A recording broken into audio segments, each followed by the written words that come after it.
পম্পেইয়ের শেষ দিন। শহরের নিরাপত্তার দায়িত্বে থাকা সৈন্যরা বুঝতে পারল কিছু একটা ঠিক নেই। রাস্তায় মানুষের মুখে উদ্বেগের ছাপ ক্রমেই স্পষ্ট হচ্ছিল। সৈন্যরা শৃঙ্খলা বজায় রাখার চেষ্টা করল, কিন্তু বিশৃঙ্খলা বাড়তেই থাকল।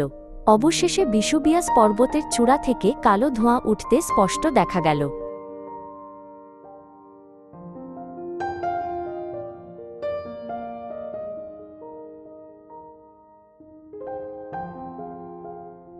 এক ব্যবসায়ী আগের মতোই এক ক্রেতার হাতে পণ্য তুলে দিচ্ছিল। হঠাৎ আকাশ থেকে ধূসর ছাই ধীরে ধীরে তুষারের মতো পড়তে শুরু করল। আতঙ্কিত মানুষ দ্রুত দোকান বন্ধ করে ঘরে ফিরে যেতে লাগল। শান্ত দৈনন্দিন জীবন ফাটল ধরতে শুরু করল এবং ভেঙে পড়ল।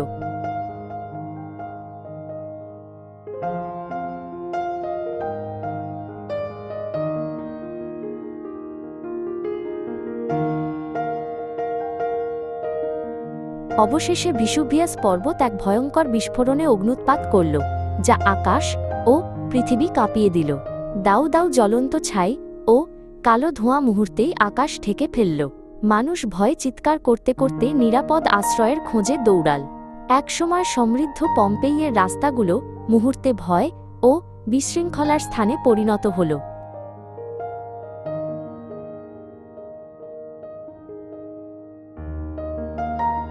ভ্রমণকারী ও ব্যবসায়ী, জেলে ও অভিজাত সবাই একই তীব্র আতঙ্কের মুখোমুখি হল।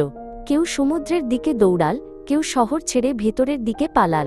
কিন্তু গরম ছাই ও দম বন্ধ করা ধোঁয়া দ্রুত শহরকে গ্রাস করল।